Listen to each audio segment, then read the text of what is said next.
Hi, everyone. Thank you for joining me for episode 2 of the Collaborative Hardball Podcast. This podcast is a kind of a sequel to my earlier podcast, the Peace Building Podcast From Conflict to Common Ground, in which I interviewed a lot of wonderful people. But in the course of doing that, it became really clear to me that the most impactful intervention we could undertake on this planet is to empower women to achieve true gender equality on the planet. It's what underpins everything, a proactive and creative peace, true sustainability on the planet.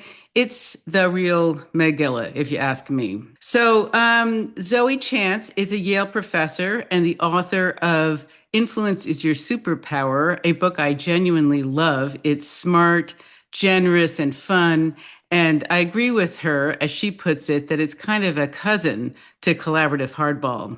She approaches influence not as domination, but something much more human, kind, and expansive, something that I admire and appreciate. In many ways, she embodies what I am talking about when I'm talking about a new negotiation for women. I've never actually met Zoe in person, but I caught wind of her long ago when she took a stand for gender equality over matriarchy, which I appreciate as well. I'm not interested in matriarchy overtaking patriarchy, but in fact, really achieving true gender equality on the planet. I think it surprised both of us that in this episode, we got into talking about personal stuff really fast. I don't know, but I guess that's because the personal is political and everything starts at home. And so we had some interesting conversations about that. I know you'll enjoy her story about Bigger and Better, a game that she plays with her students at Yale. Isn't it true that we teach what we need to know? Because I found myself thinking transactionally. But as she says, when we approach people in transactional ways, with assumptions about what they want to do, what they can do, and we are making them small in their mind, we will never know how big they could have played. Because there's a ton of goodwill out there in the world, and Zoe will tell you that most people are just very willing to share it to create a better world for all of us. So I bring you Zoe Chance. How are you holding up in the middle of all? How's it been for you? Depends what it is, right? Yeah. And it's just a day by day kind of thing. And I'm at this current phase, current moment, current day, focusing on taking care of my mental health so that I can be there for other people. And so that I can actually pay attention to the news, because I had a big gap where I was not even able to, because it was so upsetting to me. Yeah. And I'm almost ready to, I'm finally ready to think about, maybe almost ready to start acting on doing some public commentary. I was working on an op-ed and then I scrapped it, but it had been a long time since I had done that. Because I had personal and professional shitstorm that went down that had me pull back from a lot of stuff like that. So yeah. And I'm gonna be moving later this year from the East Coast to the West Coast. My kid is going off to college. Wow. On the East Coast. But yeah, that's me. Yeah. That's a lot. Yeah. How about you? I know, obviously the book is a huge thing going on in your life right now. Well, How is that, that? that, and I mean, look I probably like you. I have 2 children, and I spent so much of my life force energy really doing what I thought was a good job with them, only to have them both looking at this world and just feeling like, wow. I mean, they're both doing really well, and they're both really, I feel like, wow, they met the moment. But Good job, Mama. yeah. I mean, but it's just overwhelming. And I did just finish reading. Sometimes I have to like work on my own.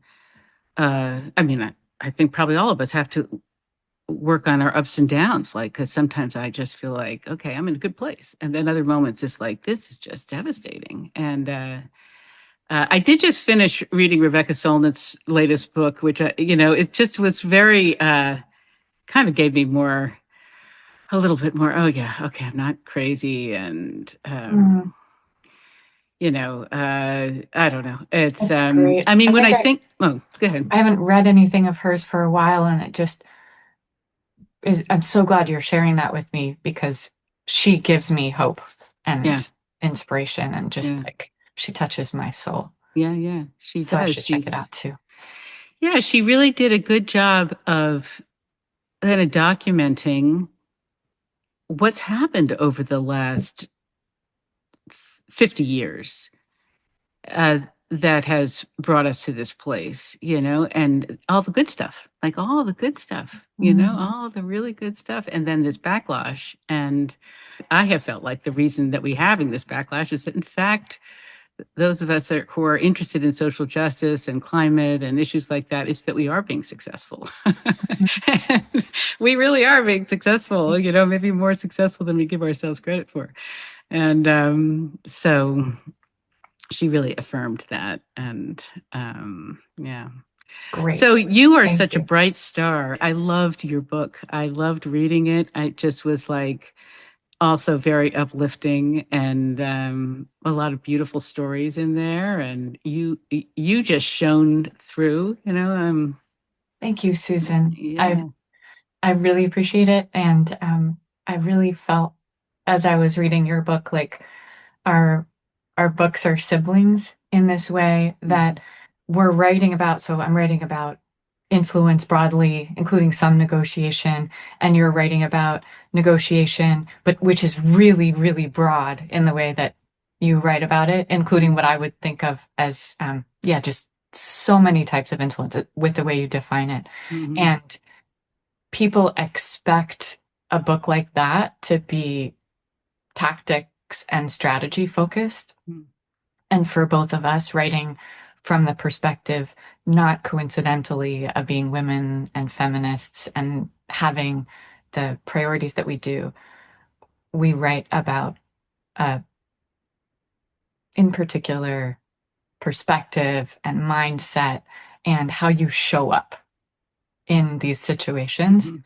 that I Mhm. think both of us would agree is so much more important to the outcome than the specific strategies that you use. Mhm. Although you and I both write about strategies and Mhm. tools and all of Yeah, that. yeah, it was hard for me to ignore. But, when I went through the whole getting to yes world and all that, it was just hard for me to ignore some of the parallels that I was sensing with my own personal experience, with what's the big picture, what happens on the world stage, and Yeah. which is one of the reasons I framed it as a patriarchal world culture, which I know is not always how everybody talks about things, but it was how I chose to talk about it. And I really appreciate that you did. And I think that uh, when people hear the word patriarchy, so many of them, and especially so many men, just imagine that this is an anti men perspective, which it's totally, absolutely not. And the so many of the problems that we are in that, we were talking about at the beginning and wanting to change, and the big picture justice and climate and war.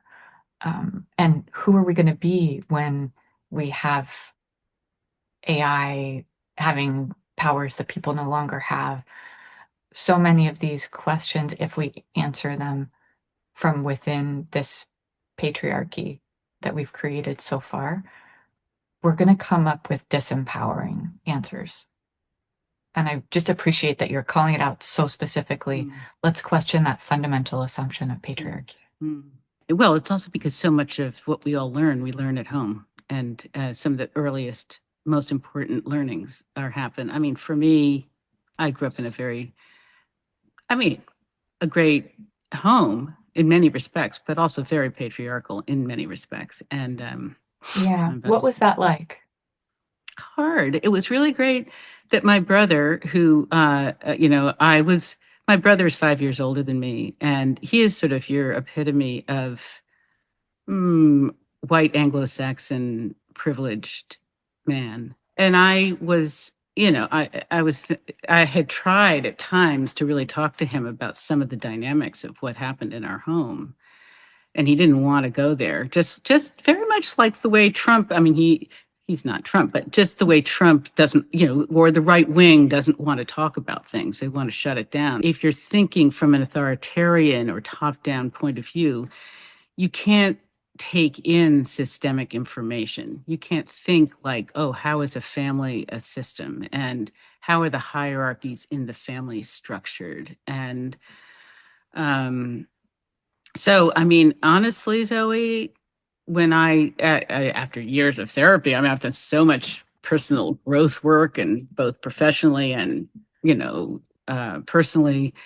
um, I realized that I had really been traumatized by a lot of it, and that word is thrown around a lot, but it was not easy. And so my brother read my book, which I was really grateful for. I didn't think he was going to, but he read my book and he wrote me a note and he said, read your book and I'm sorry for some of the things. I mean, not like I got into it too much in the book, but it was the first time I've been actually wanting to have a real conversation. It was the first time he really sort of acknowledged that. And, Wow. so I was grateful for that. I was very grateful for that because when I think about those early dynamics and then fast forward throughout my life, all those things set me up for everything. And I'm not acting, not in a victim way, but just it influenced everything so deeply.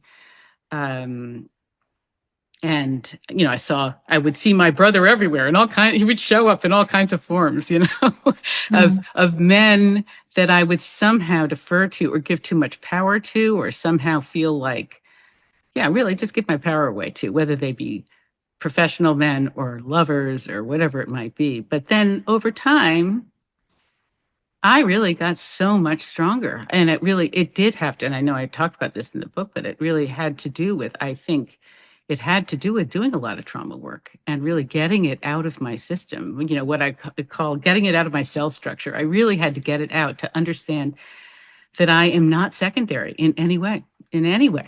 And sometimes that comes back internally, but not so much. I mean, certainly comes back for me from the outside in, the world sometimes sees me. Now I'm an older woman, whatever, I'm a woman, whatever, the world can do what it does. Different people see me in different ways, but I internally have really accessed so much of my own beauty, divinity, power that I didn't have when I was, um, well, I always had because I was an athlete and I was feisty and all that. But I, You but didn't feel maybe as but much I, as you had. no, and not compared to how his life went. I mean, I just watched how his life went. It was just like, door open, this, that, da, da, da, da, da, da, da. Do So, you do you see your relationship with your brother shifting in the future, or do you think it's too late for that? I don't think it's ever too late for anything. And with my brother, I I think one of the things I really value about him is that I think he's very loyal to me, even though he lives in Palm Beach. He lives near Mar-a-Lago. I know he voted for Trump the first time around. And when I asked him about it, he said something like, oh, he's crazy, but he does basically the right things or something. It's like, he votes money. He's a Wall Street dude. He's a Wall Street dude.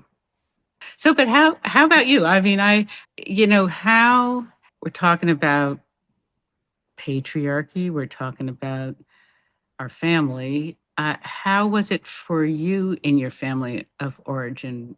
Like, what did you Um, learn about negotiation, about power, any of that? my parents divorced when I was little, and I spent most of my time with my mom.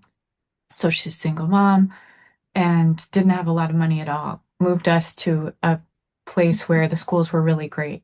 And my friends' families had like they weren't rich in the waspy New England sense, but they were rich in the general sense where they had um, maybe second homes or sports cars or swimming pools or sailboats or like going on safari vacations. Where'd you grow up? In the suburbs of DC. Okay.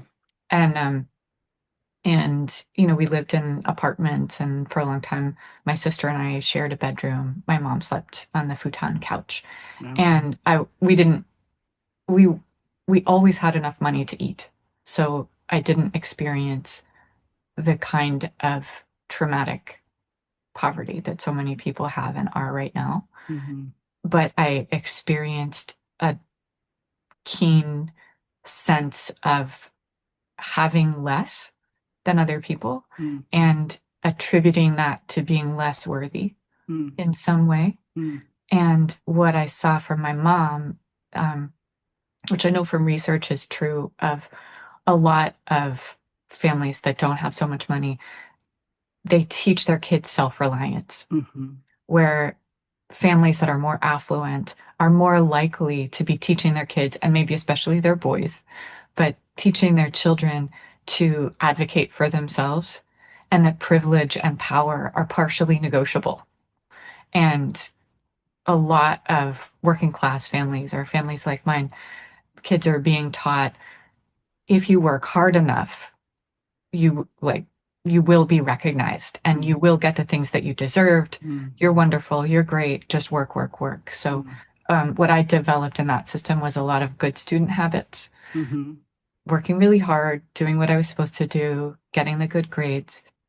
And I was, there were threads of me that were anti-feminist because my mom had been very active in the feminist movement in the 70s, and especially before I was born. And she was working in an abortion clinic and, demonstrating for women's rights and things like this.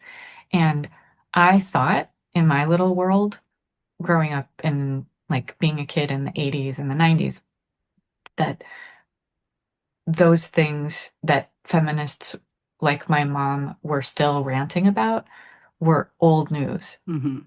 Because I didn't perceive, say, boys in my class being treated differently from girls in my class. And we were, but it was in more subtle ways. And I felt like, of course, all of the doors are open to me. And so it wasn't until growing up and doing some more work that I was realizing how much I had internalized systems of patriarchy and unworthiness that also came from experiencing some poverty too, that had me not even questioning some of these differences. And the thing is, like, I also, Susan, feel like I'm really lucky.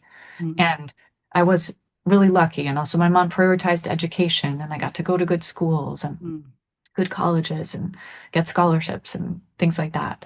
But I didn't blame anything outside of myself for that unworthy feeling for a really long time.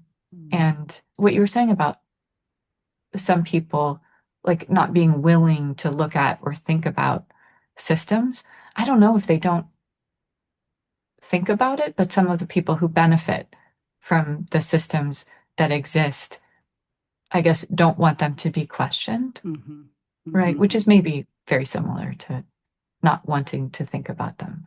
But so what shifted for you? It sounds like you did at some point begin to think about some of the external things that might have been affecting you in your path through life, your sense of power.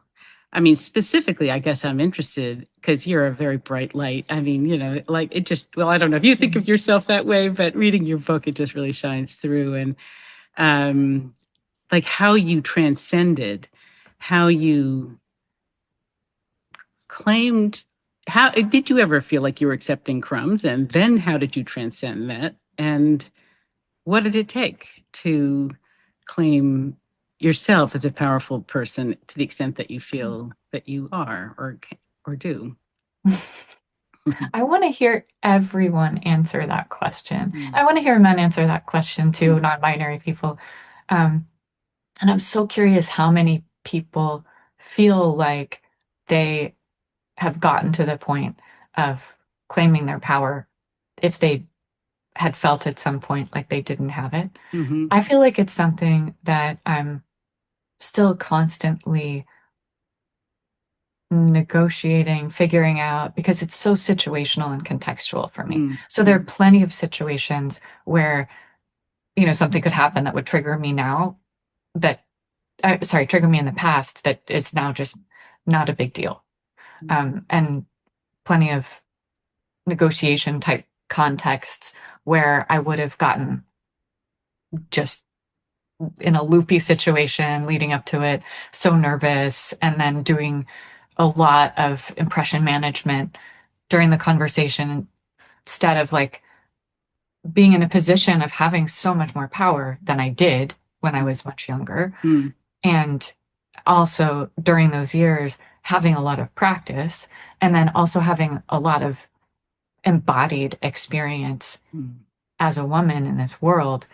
There's so many situations now where I can just sit there in silence mm, and, something is said or done or a question is asked and that I have had to develop a lot of internal power to just be there, like, huh, or to just share, here's my, like, this is what I need, mhm, or share my desire, and mm, then just let it be mm, and let the other person grapple with it. And to mm. me, it symbolizes this is what having, like, being empowered feels like for me, Is being to able be to, able to stay connected to yourself and your own experience and not necessarily be in a reactive mode. yeah, and in Mm, particular to sit in silence, because that's what's mhm, been so hard for mhm, me. mhm, But then, Susan, still, there are situations where I just feel like, uh, just where I just feel so small still. mhm, And I don't know if that still happens to you, but for me, I went to a few different colleges, but the main place that I lived and took classes was Bryn Mawr College. Being in a women's college really changed a lot of my thinking. You write about some traumatic experiences that you had with that so many girls and women have, mm, that a lot of boys, but so many fewer boys mm, and men have. mm, And the number of those experiences that many women like us have had is so much bigger than the number of those mm, experiences mm, that our male friends and family members have had. mm. And so I think that those experiences just racked up until it was really clear that it's really not fair and Mm. it really doesn't have to be this way. And then I'm learning from um, lots of women around me, the women's college. So I felt a lot differently after that. It's so tricky too. I think now about younger women. I was just a friend of mine has she has I think her daughter's 15 and in high school, and her daughter was wanting to go to school in these hot pants that were like looking like really slutty in my friend's assessment. They sounded to me like I would have thought the same thing, like you could see everything, like, and she said, you can't go to school like that. And her daughter said, Mom, you just have no idea what's going on, like leave me alone, the way of 15, right? And so she went to school like that. And then, I saw her the other day. They drove by me. And I love this friend of mine and I love her daughter. But I could see that her daughter was very made up, going to school. And I thought, wow, how much is, and then you think about Epstein and what's going on with all that and just the messages that girls and women are still getting about what I would call a kind of an overarching, I mean, it's a big term, but rape culture, the sense of like a strong sense of women being in a potentially subject to some kind of predation. And yeah, that's a really heavy frame, and it's hard to know what to do with it. I find it challenging to negotiate and navigate these situations with my daughter too. How old is she now? She's 17. Okay. And she is, as I see her, very confident, very empowered, and good mama. likes to, well, no, it's definitely her. And she likes to look and feel beautiful. Also with my stepdaughter, who's 16. And these girls are just amazing and beautiful. And I feel that they don't know the kind of attention that they're sparking, which I think is the connection to the rape culture frame that you used. And as a mom, I feel, and a stepmom, I feel so torn because I really want them to know that they are beautiful, and I want them to feel beautiful. And it's not that I think that women or girls should need to be or feel beautiful, but they feel this, like they really do feel beautiful, and I'm so happy for them to feel that way. And regardless of what they look like, this is such an important thing for so many women and girls to feel beautiful. My dad, we're part of like, pile of stuff from family, but my dad used to tell my sister and me, you girls are lucky you're not beautiful because people will appreciate you for your mind. So I never want my stepkids to have any feeling like that. Oh my God, you're so beautiful. Yeah. What a funny thing. Like no dad should ever say this to their child, right? Or feel this or anything. And then with this idea of beauty and feminine aesthetics, which I feel like we shouldn't have to be, but there's also this sweetness in it that regardless of where it comes from, the beautiful parts of it. And you talked already about claiming your power and your beauty. And so how does this is getting far from negotiations, but it's still so closely related to power in a complicated way. How do we want our kids and other women and girls to navigate this idea of beauty and power? And honestly, I just don't know. Well, I agree with you. I mean, you say you don't know, but I agree with you. I want little girls, women to own their beauty and feel it and feel that kind of life force energy. But it is not about the external. It's also about our own seeing it. Absolutely. From the inside. And I guess like yes, 100%. And the part that I don't know is the connection with putting out sexual attraction vibes. And so many younger women and girls, like, we know because we're older now and we've been there, we see it, and it's easier to see like the hot pants. Like, do you, yeah.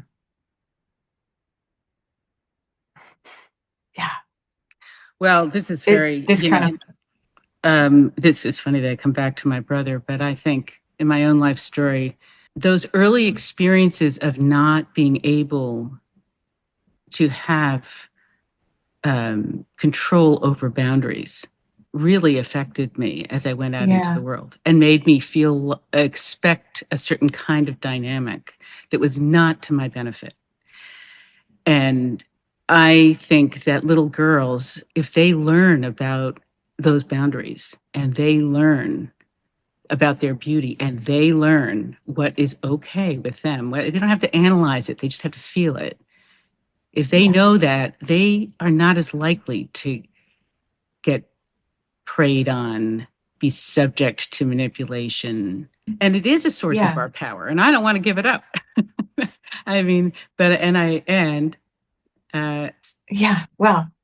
So I have a question for you. I want to shift, which is it's going to be related, but because it's interesting that we've gone into this conversation. But I wrote this book for a lot of reasons, but with an assumption that when we really do have gender equality, we will have a different kind of planet. We will have a more what I like to say, proactively peaceful, creatively peaceful planet. And I think there's a lot of research to back me up.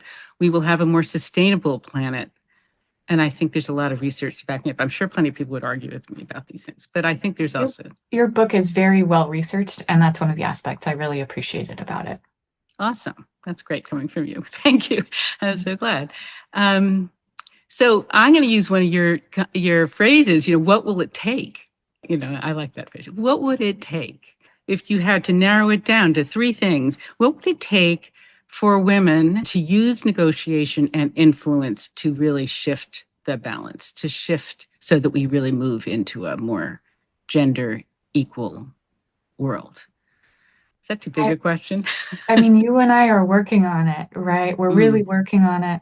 We are working on empowering women and empowering people to work toward this. So I love doing leadership work with women, and I love doing leadership work with men and mixed groups. And I'm not at all strictly focused on working with women. And my perspective is, when I teach this and talk about it and work with people, I just assume that men are our allies in this. And I know that you're never saying women, not men.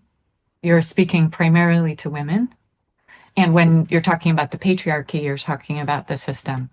So I know that a big part of the work that we need to do and want to do as women does involve reaching out to and bringing in men as our allies. And we have so many male allies who are there just waiting to be asked or waiting to have some of this information shared, like your book that's so well researched. And because it's you, your brother reads it. And now he doesn't just understand you better, but he has so much information that he didn't have before. And it sounds like, in your brief expression of his reaction to it, like he wasn't resistant to it. Yeah, I don't know. I don't think so. I think he read it. Yeah. And one of the big questions for me in working with men is, if you embrace the ideals of feminism, whether you call yourself a feminist or not, and I think, honestly, I think the frame of feminist was a very unfortunate frame, because what we're really talking about is gender equality, like you said. So we should have a better frame for gender equality than feminist. But if you embrace that, then the question is, what are you doing? So how do you put that into practice? Where does that evidence show up in your life? If you embrace social justice, if you embrace equality in whatever ways you embrace it, how does that show up? And I think you and I, we teach it, we preach it, and we practice it. And all of these ideas and skills that you're sharing in your book, same for me, what we teach, what we do, what we write about, these are so easily shareable. The practice is also simple. It's just not easy. It can feel quite difficult, but they're so easily shareable. And so when we walk the talk and then we also share these ideas, we're doing this. And I guess the Rebecca Solnit book is probably some of the evidence that the long, long arm of history, although we're having a very difficult blip right now, like the long arm of it is really going in the positive direction. What do you think? What's your take on it? It's always a question of, like, the reason that I center women, and I've worked all over the world. I've worked always with men and women, and really enjoy that. And but I did with this book and focus. I mean, there are many men that have read it, and I have many. I feel like men have an easier time being allies. I mean, it's less complicated in some ways. The men that are around me, they're just enlightened, and it's a relief for so many of them to have gender equality. It's like, yes. But the reason that I do center women is because I think, and maybe it's my generation, but so many of us are so primed to take care of men and to enable them and to give our power away to them subtly and not so subtly. And so sometimes when I'm in mixed groups, which I love doing both mixed groups but sometimes when women are just by themselves, they have to really own up or really see the ways that they are powerful and they cannot defer to a male authority, or they can't enable a man to take care of themselves, to take care of them. Sorry. Yeah, there's so much work that women uniquely have to do, and so many gifts that women uniquely can offer. And same for men, but I love that you center women, and so many people need to do that. I wonder, because I don't want to alienate. Listen, I feel like men have been so harmed by patriarchy because it's Yeah. basically about, creating a war system and honing them so that they can be little soldiers. And oh God, the ways that it cuts them in half and takes away their soul. And there's so many ways that it harms them. But Yeah. that's And not, and I believe so many people need to center men as well. And often it's men who are best equipped to do that. Often it's women who are best equipped to center women, yeah. right? So I'm 100% behind the work that you do in working with everybody, regardless of gender, and also centering women. And with negotiations in particular, I'm wondering, when I teach mixed groups and when I teach negotiations, so when I teach mixed groups, there's lots of excitement and conversation.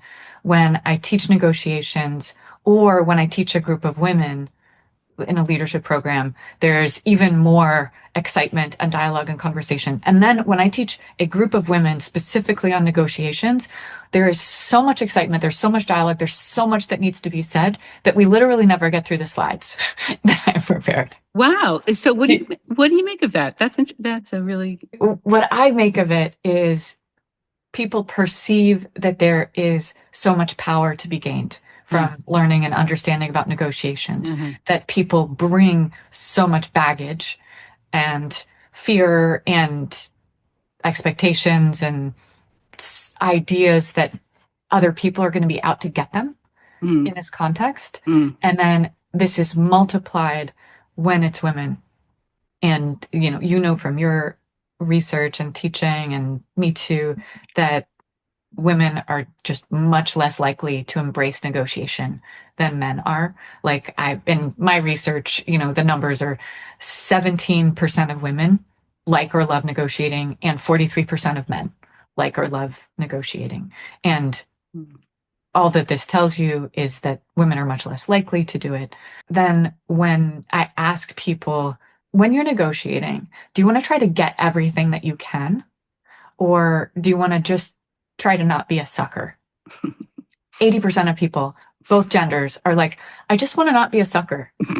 But we have this expectation, and then especially women have an expectation of the other party showing up to try to get everything that they can. mhm, And the dynamic that I teach about and the dynamic that you're writing about is, first of all, embracing this is not actually how people are, and then creating a world where we can have more of these conversations and negotiations where it just doesn't have to go that way. But if we both show up thinking this person is going to try to get everything they can, we can create so much conflict mm, that mm, just didn't mm, have to be there in mm. the first place. Yeah, I think that's been one of my biggest experiences over the years, is actually so many women going, "Oh, wow, this is a credible way of approaching this. This is so much Yeah. more organic." What I'm talking about is more of a collaborative style. This is so much more organic to me. And yet I named this book Collaborative Hardball because I do think that sometimes there's a tendency to defer, or to accommodate in our Yeah. gender. that Yeah. So it, talk yeah. about the hardball part of it a bit. Well, I mean, it was just a word, but it was kind of like a when I think about collaborative hardball, I'm basically saying it's the counterforce to patriarchy. It's the counterforce, and we're not taking no for an answer. It's like this authoritarianism movement that's happening. It's not going to work. You can't have gender equality in that kind of a system. You can't have a lot of kind of equality in that kind of a system, and you can't have a climate. I mean, you can't have nature be or understand that we are a part of nature and understand that we are in a desperate situation right now around the natural world because we don't incorporate nature. So it had the element of we're not taking no for an answer. We have got to shift this. We have to think systemically. We have to think relationally. We have to think about caring. We have to think about people's dignity and respect. We have to think about meeting people's needs. We have to think about not dismissing people because they want to embrace more of an emotional way of interacting. So I think it's more like it's more like a stance. It's more like we're not taking no for an answer. We are moving forward to a more just and equal world. Yeah. Is kind of why I framed it that way. Just It's a I don't know. beautiful, I've been using the phrase for a while, and this friend of mine said, "You just ought to call the book that. Call the book." I was like, "Oh, okay, I'll just do that. Why not? Instead of a catchy phrase." And but does it it, is a problem, Zoe, that so many women, when I talk about a new negotiation, or when I use the word negotiation, I think so many women don't even see themselves inside the word negotiation. yeah. And Yeah. So what is a negotiation to you? well, it's really any time anybody's trying to influence another person, really, and it usually, to me, it usually is in the frame of some kind of it does have conflict. I mean, it could be an exchange, but there's with the way I write about it in the book, it's somebody wants one thing and somebody else wants something else, so there is more of a conflict, and they have to figure out how to work it out. That's from little things. I mean, as I say, from the bedroom all the way to the boardroom to the peace table, those kind of things are happening all the time. And yeah, so it's a much broader definition than I think generally people think of negotiation. They think of it as like a bargaining thing, which Right. it is that, And but it's way and more than that. and easily think of it in relation to business or money Right, specifically. right, right. Yeah. But I mean, sex is a negotiation, and a big one, and I think a lot of women can be very accommodating, and not Yeah. really stand up for what would give them a lot of pleasure. And then maybe they do, whatever, and on and on and on. So it's applying the concepts of really paying attention to what your real needs are and what the other side's needs are, and don't just assume that you can't actually find a creative way that you can really meet them. You can really, and sometimes you can't meet them, but you can preserve the relationship, and Yeah. And you yeah. won't meet them if you don't know what they are, right? If No. you don't know what your needs and your desires are, Yeah. and if you've been in the habit of accommodation Yeah. for so long, the way to survive in accommodation mode is to suppress those needs and desires in the first place, Yeah. right? So, yeah, I mean, I'll come back to the big picture thing that's going on. There's a lot of power sloshing around and out there in the world, and Yeah. a lot of certainly people trying to grab it, whether they be tech bros or, all kinds of people. I don't think it's a done deal, whatever's happening I think there's a fight. There's a negotiation, if you want to call it that, going on for our future. And I do think that women standing into fully stepping up into our power can really make a difference. And I don't know if you can go with that, but I think you could go with that. If you can go with that, what stands out to you as the most important message to say to them, to say to us about how to use ourselves to, be part of how we want to deal with our struggle for the future? What you're talking about already resonates so much with me Mm, about the first step of this being to dream big. mm, And the biggest way that we are blocked from being as powerful and influential as we could be is that we don't even imagine what that grand vision or perfect world could look like. And if we don't know what the perfect world could look like, then we don't know what the baby steps and the giant leaps are to get there. yeah. Um, and I wrote about in my book just an example of this that I use for class is when I have students play a game called Bigger and Better, where they start with paperclip, trade up with I love that. bigger, better, Great bigger, story. better. Mm-hmm. Yeah, so they come back a week later with whatever is their biggest, best thing, and they've gotten some things that are quite large, like a king size mattress, or like a giant statue of Anubis, or like somebody brought a tree. And then the most dramatic thing that somebody showed up with in the classroom was nothing. And they said, "So, hey, could you bring the class outside?" So we go out to the front of the building, and there is a Volkswagen Jetta that says Bigger and Better across the windshield. And what this symbolizes to me is how much we don't dream, because who looks at a paper clip and sees a car? And the paperclip was traded up 10 times with business owners in our hometown of New Haven, Connecticut, between a Monday and a Thursday.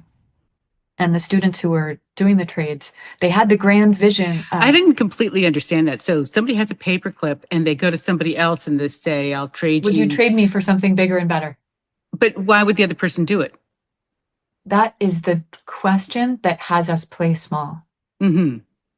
Because so many people are holding back and thinking, why would this person be open to this thing that I'm hoping that they might do or say yes to or participate in? And we make all of these assumptions so Manus and Tom didn't think they're going to get a car, right? But they have this grand dream, and they're motivated, and they're ready to call every car dealership in Connecticut by the time they get to this penultimate trade. They had this painting that was supposedly valued at it was priced at $2,500. Sure, let me slow it down again. So they had a paperclip, and they went to somebody and they said, "Would you trade me for something bigger and better?" Bigger and better. And what happened? Yeah. What did do you know what the next thing that happened was?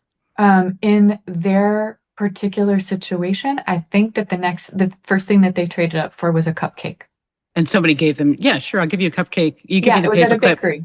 Yeah. And so they walk in and they have, a big grin on their face, and they explain, "This is the game we're playing. We're students, we're playing this game. This is what we have, and this is what we're trying to trade up for. So you don't have to do this as part of the game." But they painted their grand vision, and they told people that they're trying to trade up for a car. Oh, wow. And it's exciting. Yeah. And so it's weird. It's silly. It's motivating. You have a bakery with lots of cupcakes. You're probably throwing cupcakes away at the end of the day. Sure. So it's really not a big deal to trade them for a cupcake. And they're trading up for things that are bigger and better, bigger and better. And in this situation, people are excited to be part of the game. And they're painting this vision that has people want to collaborate, and they want to come and be part of that team. And so they end up trading. I think the thing before the painting was an expensive piece of camera equipment, and that was traded for cologne and some other stuff along the way. So they have the painting, and they're ready to call the car dealerships. The number of car dealerships they had to call was one. They called one car dealership in our town. The sales manager, Caroline Heffernan, picks up the phone, and they share their grand vision with her. They explain the game, and she's excited to play, and she's excited to be able to donate a car. This isn't even the first time that she's done it. It's not the first car she's given away. But how would we imagine, we think of especially car salespeople, as being the most icky, greedy, grumpy, lying, manipulative, gross influencers. Right. And when we have that expectation with a negotiation or influence situation, when we walk in with those kinds of expectations of other people, it's much more likely that we will get confirming evidence, right? So they call Caroline. She says, yes, she comes when she comes to our class. She meets us because I invited her. She's so honored to get to be part of this. And part of the big vision here is that they didn't want and couldn't use a car for themselves, and they were donating it to a refugee family through an organization here in our town. And a mom from Afghanistan came to school to pick up the car, and she got to spend more time with her family instead of taking the bus 2 hours to get to the factory where she worked, although she was trained as an accountant in Afghanistan. And this big dream. It's beautiful. It is win-win for everybody, including the car dealership. And here I am, like now this is a few years later, and I'm telling you, like this is the person, car dealership, unique auto, by the way. But she wasn't doing it to sell cars. Mm. She was doing it because she could and she wanted to, and she had the wish and the desire to be part of something big and beautiful and inspiring, just Yeah. like all of us do. Right. So that's how we hold ourselves back, in my Yeah. opinion. By Yeah, the way, yeah. like I share this one story, but there's so many other stories like this. Another professor reached out to me reading the book to show me what his students had traded for, and one of them traded up from a paperclip to a horse. And what was the horse's name? It had a funny name. Another student this year in my class traded up for a diamond ring. Like it's the bigger and better exercise just exemplifies there's so much goodwill in the world that is waiting to be tapped and inspired by people who have big, bold ideas. And when we approach people in a transactional way with assumptions about what they want to do, what they can do, and we are making them small in their mind, we will never know how big they could have played. That's beautiful. That's beautiful. And probably a great place to punctuate that because, great message to everyone and to women particularly, but to everyone in terms of how the assumptions that we're making that might make us play small when really there's a lot of thinking big that can shift things. So Zoe, I really, to everyone listen, if you haven't read her book, I really recommend it. It's really fun and insightful, and it was good for me to read it. It's just so thank you for that. And is there anything that you want to say to anyone who might want to reach out to you, or I don't know, anything? Thank you. So the book is called Influence Is Your Superpower, and Susan, you and I connect also in our passion about the climate, and I donate half my profits from this book to climate-focused causes.